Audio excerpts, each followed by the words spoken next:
سبحان اللہ وبحمدہ عدد خلقہ ورضا نفسہ وزنة عرشہ ومداد کلماتہ.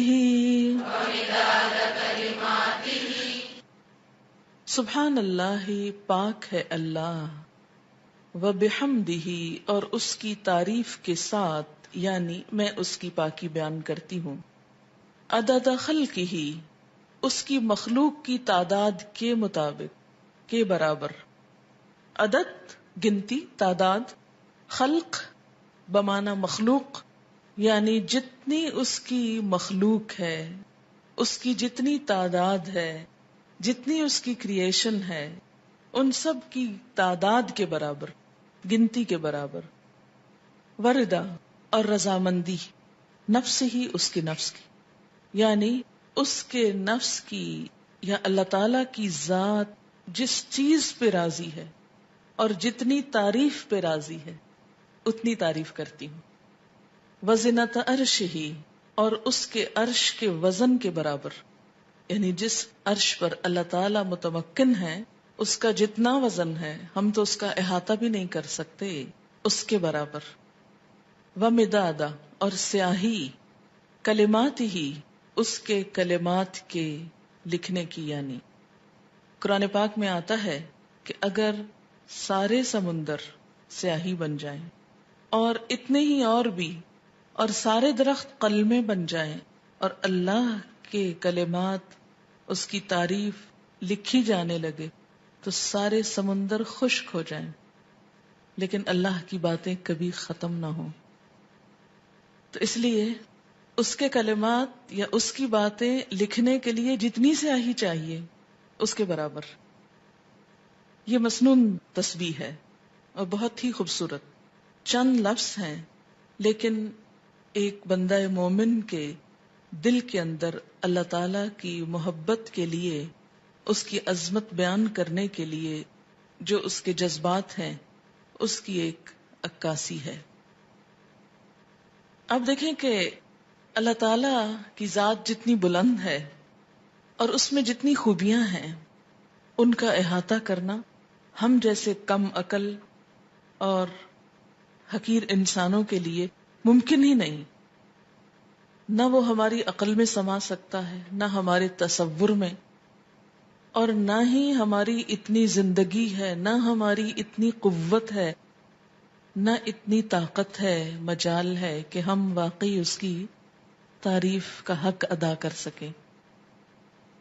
اس کی تسبیح کائنات کی ہر چیز بیان کر رہی ہے. وَإِن مِّن شَيْءٍ إِلَّا يُسَبِّحُ بِحَمْدِهِ، کوئی چیز ایسی نہیں جو اس کی تسبیح نہ کر رہی ہو. وَلَٰكِن لَّا تَفْقَهُونَ تَسْبِيحَهُمْ، لیکن تم ان کی تسبیح کو سمجھتے نہیں ہو. سَبَّحَ لِلَّهِ مَا فِي السَّمَاوَاتِ وَمَا فِي الْأَرْضِ، تسبیح کر رہی ہے اللہ کی ہر وہ چیز جو آسمانوں میں ہے، ہر وہ جو زمین میں ہے. جب ہر چیز اس کی تسبیح میں لگی ہوئی ہے تو میری زبان اس کی تسبیح سے خالی کیوں رہے؟ اگر میں نہیں کروں گی تو میری محرومی ہے. اللہ تعالیٰ کا تو کچھ بھی نقصان نہیں. بے شمار فرشتے صرف پیدا ہی اس لیے ہوئے ہیں کہ وہ اللہ کی تسبیح بیان کریں، اس کی تعریف بیان کریں. اس لیے تسبیح کرنا سراسر خود انسان کے اپنے فائدے کے لیے ہے. اس طرح انسان باقی کائنات کا ہم نوا ہو جاتا ہے. جس ذات سے جتنی محبت ہوتی ہے اس کے لیے الفاظ کا چناؤ اتنا ہی مشکل کام ہوتا ہے، اور اللہ کی تعریف کے لیے الفاظ کا چناؤ ہم عام انسانوں کے بس میں نہیں. اس لیے ہمیں لازمی طور پر سہارا لینا ہے نبی صلی اللہ علیہ وسلم کے الفاظ کا. تو آپ نے جو الفاظ سکھائے مسنون بھی ہیں اور بہت جامع بھی ہیں. آپ صلی اللہ علیہ وسلم کی یہ خصوصیت تھی کہ انما اوتیت جوامع الکلم، مجھے جامع کلمات عطا کیے گئے ہیں. آپ صلی اللہ علیہ وسلم کی گفتگو کی ایک خوبی تھی کہ کم الفاظ میں بڑی بات کہہ سکتے تھے. تو یہاں بہت کم الفاظ میں بہت خوبصورت طریقے سے اللہ تعالی کی تسبیح بیان کی گئی ہے. تو جب بھی آپ دعا مانگنے لگیں تو اس سے پہلے اگر یہ چند لفظ بول لیں تو دعا کا وزن اور قبولیت اور اس کی خوبصورتی بڑھ جائے گی. اب دیکھیں کہ دعا کے شروع میں اور آخر میں تسبیح پڑھنا اور درود شریف پڑھنا یہ ایسا ہی ہے کہ جیسے کسی کو کچھ دینے کے لیے آپ ایک خوبصورت جیسے گفٹ پیپر ہوتا ہے یا اچھا کوئی برتن ہو سکتا ہے یا کوئی بھی چیز جس میں آپ کوئی چیز ڈال کر دے رہے ہیں. مثلا آپ نے ایک خوبصورت خط لکھا اور گندے سے انویلپ میں ڈال کے دے دیں تو وہ تاثر کیسا ہوتا ہے؟ درست نہیں ہوتا. اسی طرح آپ اچھی سے اچھی بات کہنا چاہیں مگر الفاظ اچھے نہ ہوں تو اس کے اندر خوبی نہیں آئے گی اچھی سے اچھی بات میں. تو الفاظ کا اچھا چناؤ اور دعاؤں کے آگے پیچھے اللہ کی تسبیح یہ بہت ہی ضروری ہے اور بہت مفید ہے، اور اس سے بڑھ کر جامع الفاظ کم ہی ملیں گے آپ کو. اس لیے ان کو یاد بھی کر لیجئے اور عادت بھی بنا لیجئے. اب اس شعور کے ساتھ جو کچھ ہم نے اس کا معنی سمجھا ہے، مثلاً عدد خلقی ہی، تو آپ سوچئے ذرا کہ اس کی مخلوق کی گنتی. مثلاً کہا جاتا ہے کہ آسمانوں پر جتنے ستارے ہیں اگر ان کو فرضی نام دے دیے جائیں، مثلاً ABCD، تو ان ناموں سے پکارنے میں یا ان کی صرف گنتی کرنے میں 400 ملین سال چاہیے، کیونکہ انسان نمبر ایک تو احاطہ ہی نہیں کر سکتا.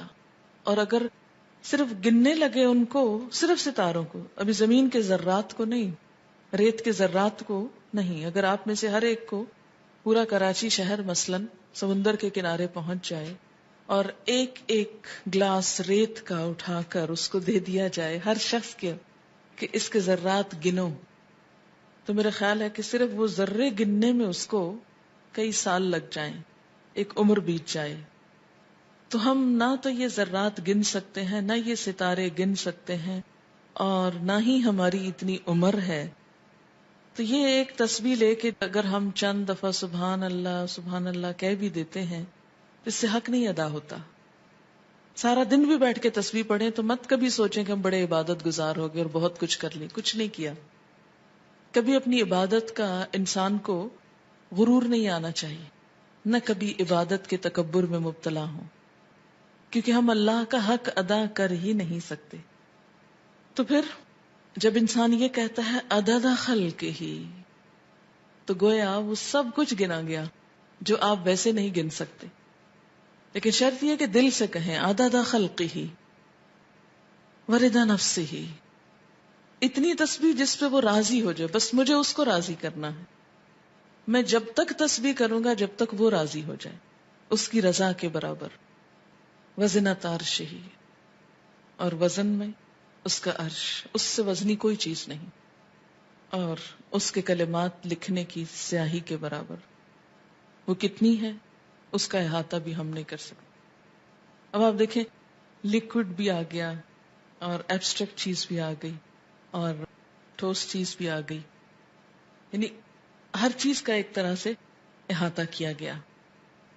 اب اس تصور کے ساتھ تسبیح پڑھی، سبحان اللہ و بحمدہ عدد خلقہ ورضا نفسہ وزنۃ عرشہ ومداد کلماتہ